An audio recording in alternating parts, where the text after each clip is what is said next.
There's been too much cool stuff to make videos about, and I have like a lot of videos backlogged, and therefore this set analysis is kind of late. I know I'm literally recording this in the morning when normally I would be streaming my new pack opening.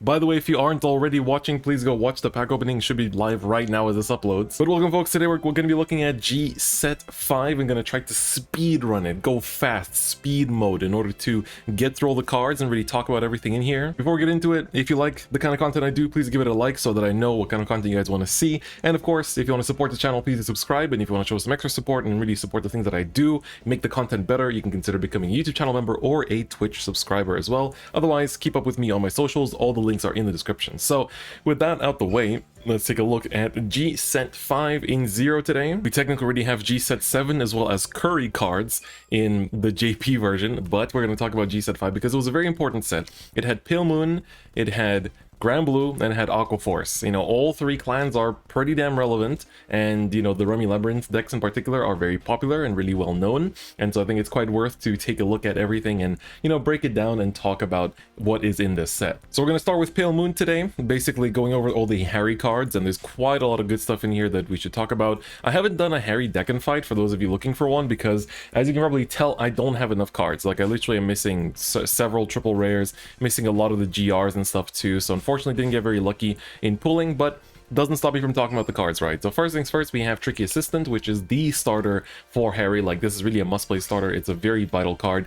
GB1, when your other rearguard is put from the soul to rearguard circle, if your Vanguard is a grade 3 or greater Harri, that wasn't a TCG, then you can put this card into your soul to draw 1 and soul charge 1. So essentially, you can have her on the field, then call something from soul, put her in, and then get the draw, then use another effect to call her out, put another thing in, and use a skill again. So it actually can be reused in the same turn to draw a bunch of cards and refill the soul as well from the way you soul blasted out. So it's pretty good. She's a good starter. She lets you just, you know, keep your hand running, but keep in mind it can also lead the deck out, so be a little bit careful. That's kind of the whole story with this deck, is that, you know, it's pretty easy to deck out with it. Up next, we have this Bicorn. GB1, during your turn, when your other rearguard is put into soul, you can put this unit to your soul and then choose 3 units to give them plus 3k. Not really as useful, but I guess just converting numbers is pretty nice. We have the Cat Knight, another really good starter. It's a soul effect with the Magia ability, which is of course the keyword for Pale Moon. So Magia basically says, you may, like, it's something that calls from soul and at the end of the turn goes back to the soul. That is a keyword basically for Pale Moon.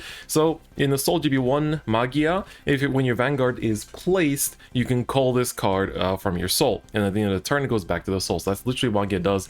Pops out of soul, goes back in. You know, just a little trick.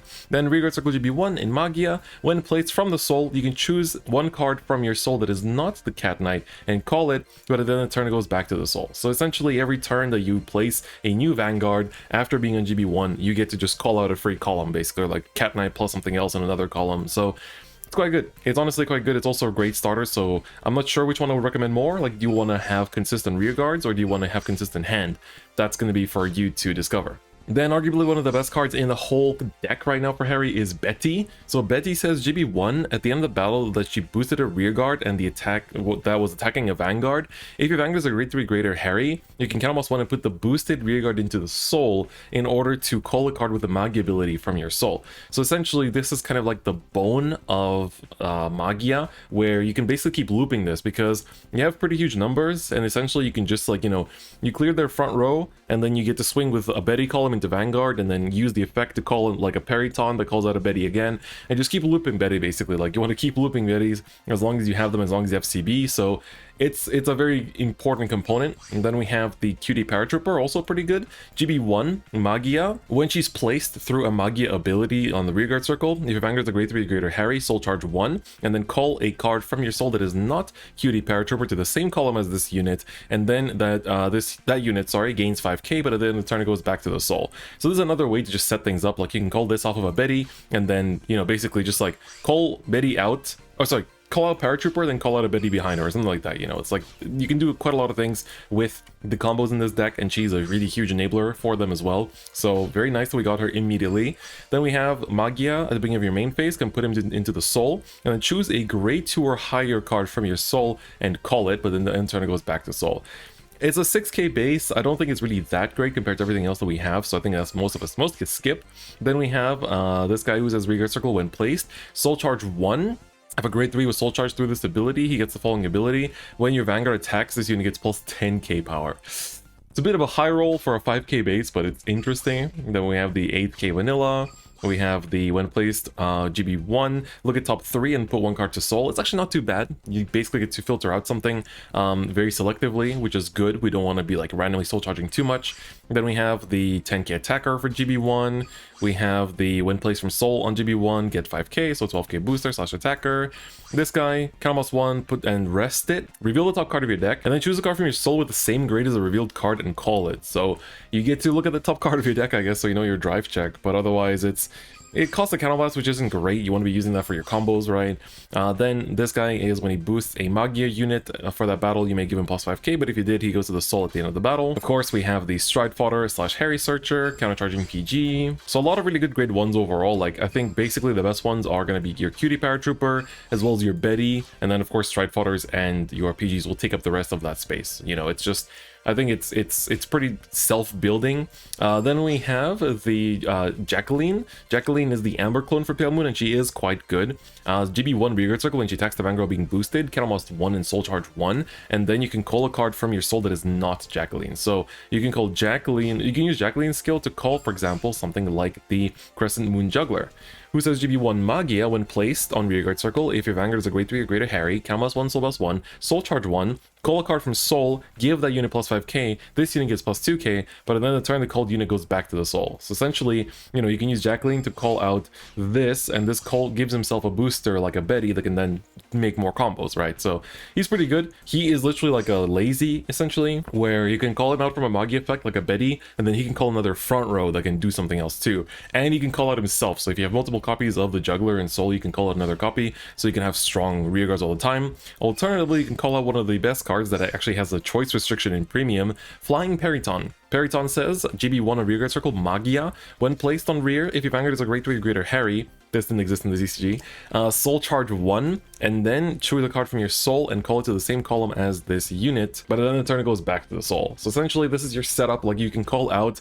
you know, you can use the starter to draw and then use Periton to call it right back out, and then use another ability to put something else in the soul, and then the starter goes back in soul and you draw. Like, Periton is a very abusable, a very good card. Like, these 3 grade 2s are already some of your best ones, like just these first 3, but there are some other good ones too. Hell's Gate Magician is a Vanguard Rearguard Circle. When placed, count +1, soul +1, he has Magia. You call a card from soul, give the unit plus 5k, but it goes back to soul at the end of turn. So it's kind of the same as Crescent Moon, just, you know, double rare and less power, so it's like a budget option. When your other rearguard is placed from your soul, for that turn, this unit gains plus 1k, and if it was a Magia card, then it gets another plus 1k, so not really the best kind of beater, but it's still there. And then we have this very important card, Darkside Princess. She lets you hit over defensive, basically. Like, when she attacks, you can give her plus 5k, and if you did, she goes back to the soul. And this is different from the other plus 5ks, because this is like a, even if you hit over that number, I'm pretty sure this can activate, because it's just like, for the sake of putting her to soul, to have an open rearguard circle. So she's quite useful. She's quite useful. There's a 10k vanilla here as well. We have the when something is placed from your soul, this unit and your Vanguard gain plus 2k, so it's like a Nurse of Broken Heart, but for Pale Moon. Then we have the 12k attacker on GB1, which is also quite useful. This card is also nice. GB1, when called, look at top 3 and add 1 to soul. So it's a selective soul charger, and it's pretty good, you know, just to hit the right pieces into the soul. We do quite like that. Of course, we have the grade 3 Harri. So this is the Masked Magician Harri. Pretty good card too. GB2, when the attack hits a Vanguard, I think it didn't have to hit in the TCG, you can call a card from soul and then give the unit plus 3k. And Magia, the stride skill is when a unit strides over him, count +1, soul charge 1, call a card from soul, give the unit plus 5k, but then the turn goes back to soul. So it's a very typical Magia effect, but you can see how everything basically just like refills your board. Like, you refill your board every turn and then suck it back in every turn, which it can be a weakness, but you basically just have to make sure that the last things that you call out like aren't through Magia and things like that. So you just need to be a little bit careful, but generally speaking, the more counterblast that Pale Moon has, the deadlier it is. So if you give Pale Moon 5 CB, they melt. Like, they will melt you alive. It is very powerful. Some other grade 3s we got, there's the once per turn, count +1, call a card from soul, and it goes back to soul afterwards. So it has a Magia keyword, so there's that. Count +1, gain 3k, like the typical stuff. Vanguard +6, and then Vanguard Circle when placed, count +2, soul charge 1, call a grade 2 or lower from soul. We have this dragon thing. Start of your main phase, Soul Blast 1, and then call a card from Soul, then it goes back to Soul in a turn. It's a Magi effect. And then on plays, counterblast 1, Soul Blast 1, call a card from Soul. You know, a lot of these like nice generics. We have the Flying Manticore. I think this card is alright. It's a Magia. When the attack hits a Vanguard, counterblast 1, Soul Charge 1, and call a Magia ability card from your Soul and give it plus 2k, and then put it back to Soul in a turn. And it's also like if you ride it, counterblast 1, Soul Blast 1, like a top 5 for a Magia ability card added to your hand. So I think it's probably like one of the better backup grade 3s, I guess, for Magia. There's also this dude, GB1, when the attack hits a Vanguard on Vanguard or Rearguard Circle, counterblast 1, Soul Charge 1, and then call a grade 2 or lower from your Soul.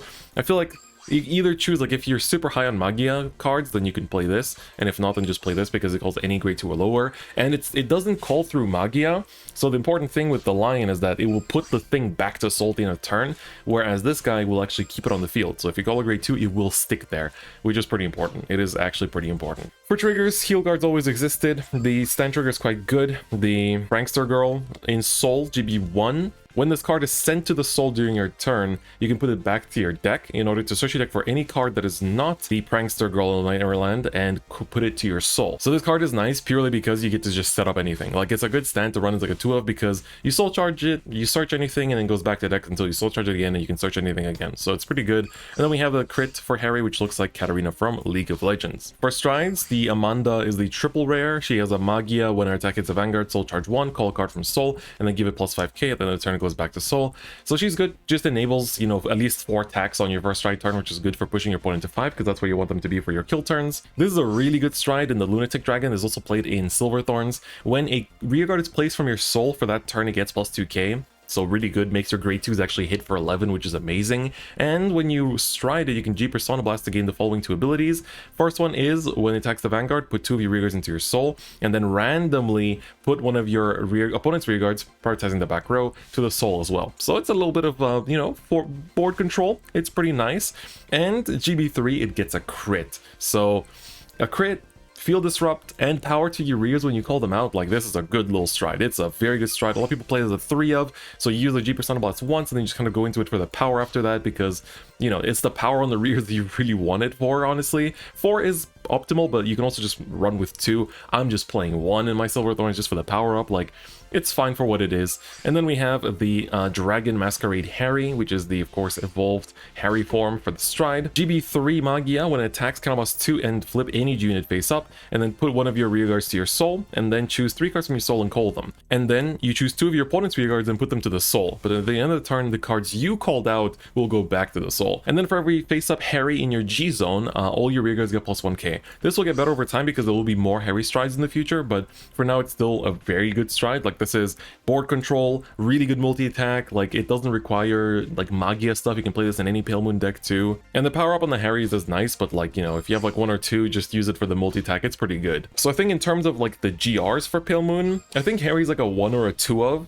2 is probably like optimal, but I think 1 is perfectly fine. And Lunatic is like 4, probably best for now, but it's gonna fall off. So I think 2 is like a sweet spot to be at. Like maybe 3 if you want to just like stride it for a second time for the +2, or you can just stride it twice without using the Persona Blast. Honestly, like the G Persona Blast is nice, but it's nicer for the GB3 crit than anything. But like the main plus of this card is the +2k to every raid that gets called out. So, you know, Harri kind of does the same thing because it's a continuous that gives everything, like the power to every rearguard that gets played later on too. So Harri and Pale Moon overall in this set are pretty good. The biggest issues are, of course, you soul charge so much that you can deck yourself out pretty easily, but if you don't, then it's a really strong combo deck that can just destroy your opponent. So I rate it pretty highly, and I think I went over basically how you would build the deck too. Like, it's like 4 Harri, some of this backup attacker, you know, a couple stands, you know, 4 heal guards. I think for strides, like one or 2 Amandas, 1 or 2 of the Cliffords, and then you just kind of fill it up with like 2 maybe of the GRs or something along those lines.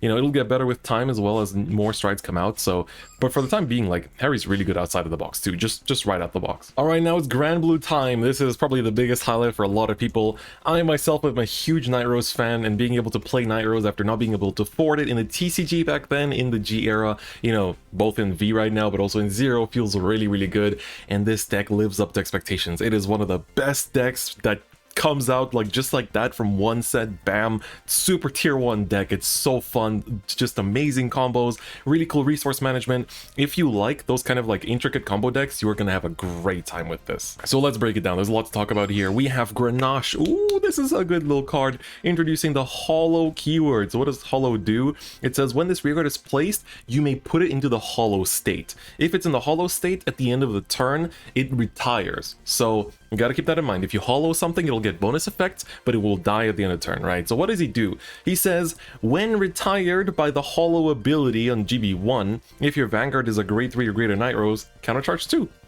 So there you go. If you hollow it, you get countercharged. If you don't, you don't. That's just basically how it is. There's more starters that are nowhere near as good. We have the Banshee, -1 on GB1, put it to Soul. Look at top 10 and put up to, well, you put 3 hollow cards to drop.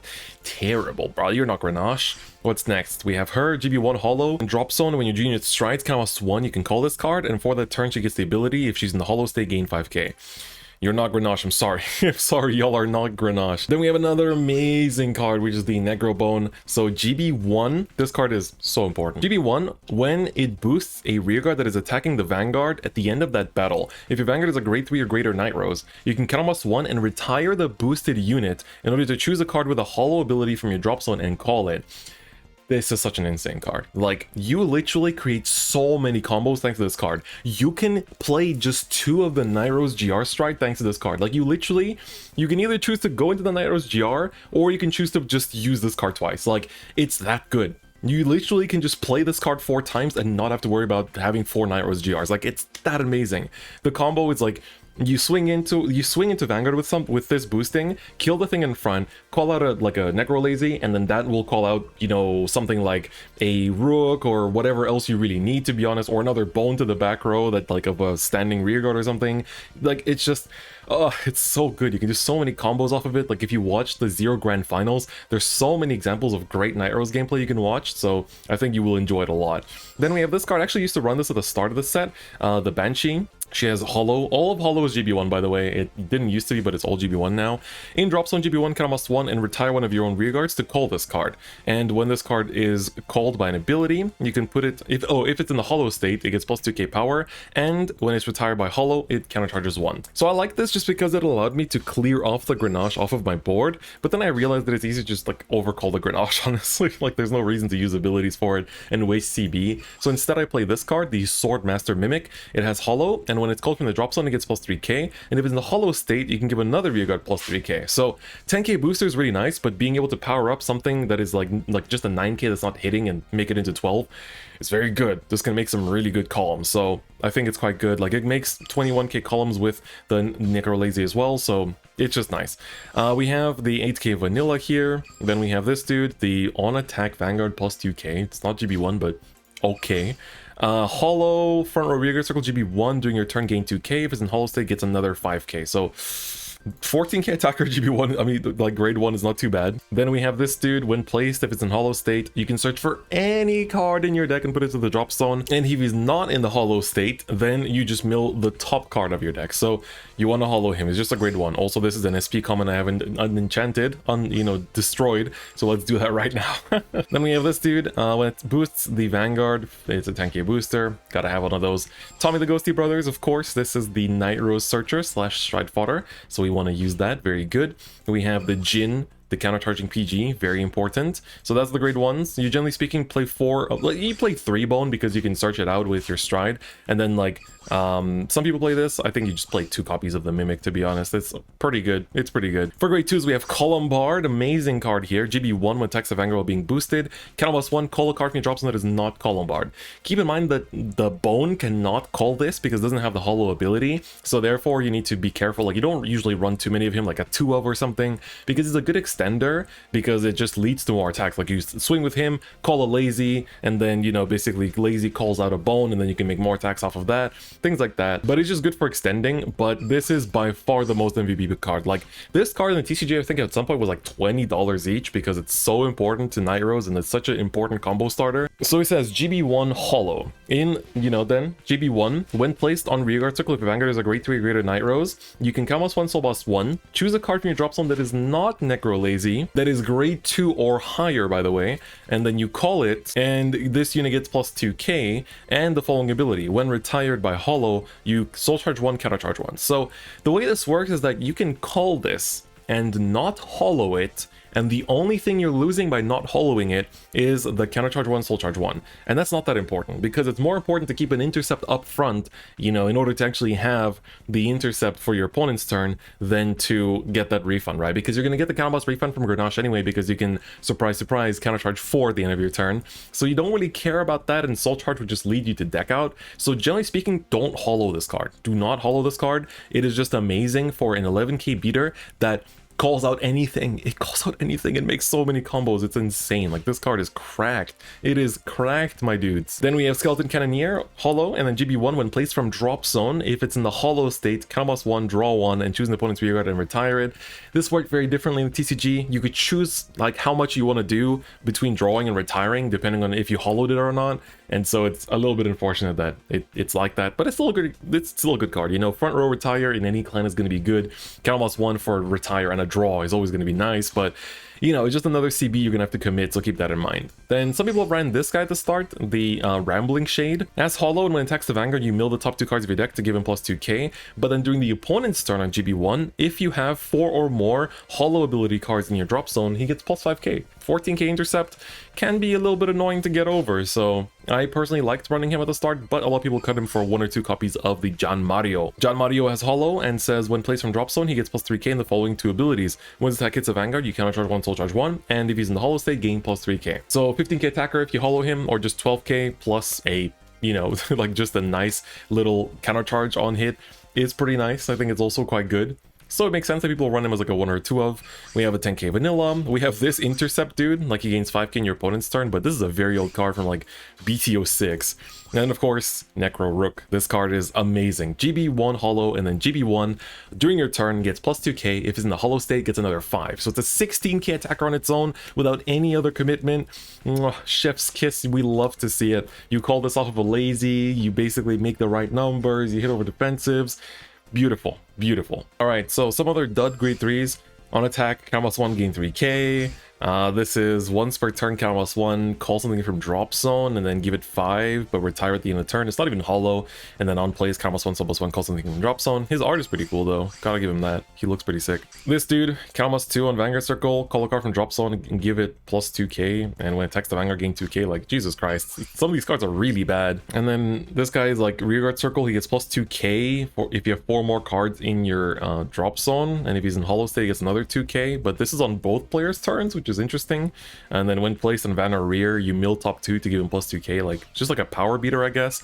People do run the Gust Dragon. Hollow, GB1, when attacks the Vanguard, mill top 2, gain 3k, and if he's in hollow state, gain another 5k. But in drop zone, you can counterboss 1 and retire one of your grade 2 or greater rear guards to call him from drop. He's just good for being a beater, like just to have a 14k beater from milling is good for making numbers, can hit over defensive sometimes, so you do like him just for that reason, basically. And then the card that's actually used a lot as a backup is Mr. Nightstorm, has hollow, and his skill changed a little bit. GB1, when this tech hits, you didn't need to hit. So basically, when this tech hits, if he's in hollow state, counterboss 1, call a card from your drop zone that is not Nightstorm to a rearguard circle that he is not on. So essentially, you have to call to like the other front row, for example, but this can call you a Necro Lazy, that makes more combos. And if you do ride him, it's counterboss 1, soulboss 1, look at top 5 for a hollow ability card and add it to your hand, which is pretty good too. It's pretty good too. And finally, Nightrose. Oh, she's so beautiful, so just fantastic. And she kept all of her original charm, right? GB2 once per turn. During your turn, when your rearguard is retired, you can mill the top 3 cards of your deck in order to revive that card. So you can use it offensively, but also at the end of your turn, when a hollow card retires and you're in GB2, you can mill 3 to bring it back. So with Grenache, it pops itself at the end, countercharges 2, you use Nightrose, mill 3 in order to revive it, hollow it again, and it still countercharges 2 again in the same turn. So you essentially get to countercharge 4 in one end phase, which is very good. And when you stride over her, counterboss 1 and call a card from drop zone. So it's a very simple CB1 revive something, which is great. It lets you get your intercepts back. Like, you can play super aggressively early in order to just get everything back. Like, that's the great thing about Nightrose here. For triggers, we have the Nightrose crit, of course, that, you know, does the crit stuff. We have the stand, the Mick has hollow, and when placed from the drop zone, if it's in hollow state, give another unit plus plus 5k, and then you can give this unit the following ability. If it's retired by the holo effect, it goes back to the deck after, during that timing. So it's not as great as, giving 10k in the TCG, so I guess they had to nerf it a little bit, but people don't really play it. People don't really play it right now. Heal Guard, and then we have a bunch of strides. Your number one first stride is always going to be the Obadiah. Obadiah is so cracked. Like, this card is just amazing. When you stride it, look for any 3 cards in your deck. Choose any 3 cards in your deck, and then put them into the drop zone. If you chose 2 or more cards with a holo ability, you can choose a non-trigger ghosty unit from your drop zone and call it to the rearguard circle behind this unit. So you literally just get to search for anything. You can play text, you can just fish out whatever you want. It's so damn good. It's so damn good. I can't believe how amazing this stride is. Like, first stride, it's free. Even if you don't have Counterblast, you can go into it. Like, it's insane. It's fantastic. The other GR that you play as like a one-of for when you don't have any CB is the Bandit Rum. When it's like it's a Vanguard, you call a card from your drop zone and give it plus 2k. So it's like, it's not insane. It's fine. So as a one-of, I think it's perfectly fine, but honestly, you can go without it, to be honest. You can just play this dude, the Blue Heart from Fighters Collection. Like, that's honestly enough. I think 1 is going to be just fine. And then, of course, Nightrose. So I do recommend 4 if you're going really ham on Nightrose. Like, if you're like me and you really love Nightrose, then you will probably want to have 4 of this. But you can definitely get by with 2, because every turn you choose to go into the stride, you're saying no to 2 uses of Necrobone, right? So GB2, when attacks the Vanguard, combos 2 and G Persona Blast, basically call 2 cards from your drop zone, 1 to a front row, 1 to a back row, and then this unit gets a crit. She didn't used to get the crit, so that made her a lot better, but it's pretty good, right? You basically can call out a lazy and a bone, and then the lazy will call out another front row, so you still get at least 2 attacks, the bone making a third one, so you basically get rear, rear, van, rear, rear, rear. So it's pretty good. It's pretty good. Like, this is a really amazing stride. Generally speaking, I think you need 1, maybe not even necessarily, it's like a 0 to 1 of Bandit Rum, and then 2 Nightroses, I would say. Like, 2 Nightrose is more than enough. If you want to go for 4, you can go for 4, but usually 2 is going to be enough, honestly. Other than that, you can just play like Blue Hearts and play the Messiah stride. Like, you want 2 copies, I think, of Obadiah, because there are some instances where you need to find even more pieces to mill. So especially if you play a lot of text and a lot of one-ups, then it's gonna be pretty important. So I hope that that helps. Check out my deck and fight if you haven't already for an even better explanation of the deck too. God, I wanted to do this quickly. I wanted to run through this like this set analysis quickly, but there's so many cards. All right, let's break down the Aqua Force stuff a bit faster. I think there isn't as much. Actually, no, there's quite a lot. God damn it. All right, so new starters. First, we have the Daggermaster Draco Kid. So if your Vanguard is a blue wave, which is the whole kind of like, theme of this set, well, one of the themes, combos 1, put it to Salt, and then give your Vanguard the following 2 abilities. Wave 2, when attacks the Vanguard, you draw 1. Wave 5, when attacks the Vanguard, it gets a crit. So what is Wave? Wave literally refers to the amount of attacks in a turn. So basically, Wave 2 means the second attack of that turn. And some abilities will say Wave 2 or higher, or like Wave 2 only. So Wave 2 only means that that ability has to take place during the second attack of the turn. If it says Wave 2 or higher, it can be on the 3rd, 4th, 5th, doesn't really matter. But it will only unlock after the 2nd, so it will not unlock on the 1st. So you have to keep that in mind, but it's a good starter, because of course when you go into the Tetra Stride, this will be pretty useful. It'll be pretty useful. And then we have this one as well, which is the Kelpie Rider Mitros. So GB1, wave 3 or higher. If your Vanguard attacks, if your Vanguard is a grade 3 or greater Thavas, put this to Soul and then search your deck for grade 3 Thavas and call it. At the end of the turn, it goes back to your deck. So it's kind of like a freaking Chrono Dran, I guess, in a way, for Thavas, but I still use Andre. I like Andre a lot. For the grade 1s, we have quite a bit of things. We have a Resist grade 1 that says wave 2 only on attack, gain 3k. So it has Resist. Keep that in mind, that's important. Then wave 3 or higher, when attack soul plus 1, gain 5k. It's, 12k attacker, if you want it to be. Then wave 1 or 2, on GB1, when attacks the Vanguard, Soul Blast 1, gain 2k, and at the end of the battle, you look at the top 4 cards of your deck and find a card with a wave ability, call it to an empty rearguard circle, and if you did, you put this card to the bottom of your deck. So basically just giving you a potential extra attack. This could have potential in the future, but for now I think it's fine. We have this lovely little bird. Wave 4 or higher, at the end of the battle boosted, you can bounce this back to your hand, and when placed on rear, Soul Blast 1, and give another unit plus 3k. So it's kind of meant to keep reusing that ability, but it's not really that great. Wave 3 or higher, when the boosted attack attack hits a Vanguard, if Vanguard is a blue storm, so this is Maelstrom support, you can search your deck for a Legion ability grade 3 and add it to your hand. So I guess that's cool. You can search out the Blue Storm Legions. It's support for that. We have a PG here as well. I think this one is for Blue Storm. So wave 3 or higher on rearguard circle. End of the battle to boost it. If your Vanguard is a Blue Storm, Soul Blast 1 and bounce this back to hand. I like that. I like bouncing PGs because a lot of decks in Zero, like, they need the grade 1 space in order to, you know, like, have PGs, have Stride Fodders, and then you don't have much to boost with. So cards like this that bounce back to hand are honestly really welcome. Then we have the Harbinger of the Apocalypse, Mr. Odysseus, that didn't really do much in Zero, but this guy ruined the game when he first came out in TCG. One place from hand, put another rearguard to your soul, and then search your deck for a card with the same, for a Ripple card. They're called Hamon in Japanese. So you search your deck for a Ripple card with the same grade as your Vanguard, ride it, and then choose a card from your soul with the same grade as your Vanguard and call it. This was very much abused in the TCG when the Stride rules were a little different, huh? Yeah, not going to be the case in Zero because the Stride rules are already different, so it's fine. We have Melania. She's a good low card. She has Resist, which is nice. And GB1, wave 3 or higher when she attacks the Vanguard. If Vanguard is a grade 3 or greater Thavas, counterblast 1, draw 1, and gain 5k. I had a game the other day where I was bricking super hard, so I put the starter skill on Melania, and it was pretty good. Like, I swung Vanguard on wave 3 for like 12, and then it restood, and because this is not once per turn, she then swung for 14, and it was like, ooh, we doing little combos out here. I think I had a trigger on her too, so she was swinging for a bit more, but you know, but getting to draw 2 off of this from her re-standing off the starter was pretty nice. But it's the resist that you mainly play her for, so she's quite good. And then we have this insane card for freaking Blue Wave, which says wave 4 or higher. At the end of the battle, it boosted. If your Vanguard is a blue wave, choose a grade 3 from your drop zone and add it to your hand. This just recycles Stride Fodders. Like, this makes the deck so much better in my opinion. Like, it's actually insane how good this makes, like, this whole deck right now. Then commons and grade 2s and stuff. Wave 2 or higher, when attack hits a Vanguard, draw 1. It's actually not too bad. It's actually not too bad. Wave 2 or higher, when attack hits a Vanguard, retire an opponent's rear.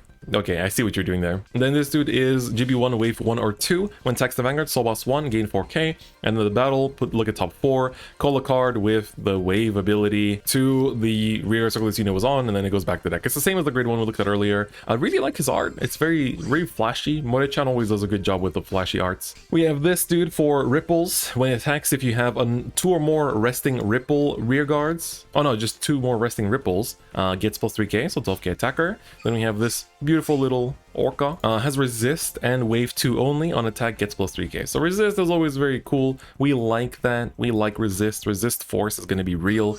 Her art is amazing, honestly one of my favorites. I don't know why, I'm just obsessed with this art. I love it so much. Wave 3 or more, when attacks the Vanguard, if you're in Legion, counterblast 1, draw 1 and gain 3k. Power to the legions. Power to the legions. Why not? Go for it. Then we have another cutie. God damn, all these cuties, dude. Wave 3 or greater. When attack hits a Vanguard, counter charge 1, soul charge 1. It's not GB1, which is kind of nice. You can actually hit it before GB1. And then we have the amazing support for blue waves, that is Foivos. Wave 3 only, which is a bit unfortunate. When it attacks the Vanguard, if your Vanguard is a blue wave, counterblast 1, gain 2k, and then in the battle it stands. So in blue waves, this is really nice if your opponent only has 1 intercept, because you bash him into the intercept, go Vanguard, restand him off of the stride skill, and then he swings again, stands again, swings again, and then you have 2 more swings after that. Like, it's pretty damn powerful. Like, it forces them to always have 2 intercepts, otherwise they die to Foivos, which is pretty good. And then the number 1 Thavas support, honestly, this set is the Adelaide. She says, GB1 when placed, if your Vanguard is a grade 3 or greater Thavas, counterblast 1, soul boss 1, gain 2k in the following ability. At the end of the battle, should she attack the Vanguard once per turn, you can stand her, but she loses the 2k that she gained, which is unfortunate. I wish she kept the 2k. I don't know why she loses it, because then, you know, you have to boost her after that in order to hit the numbers. But she is very good. Like, she literally just makes good numbers, good attacks, like, bueno. Very, very good. Very, very good. And then we have a few grade 3s, not too many.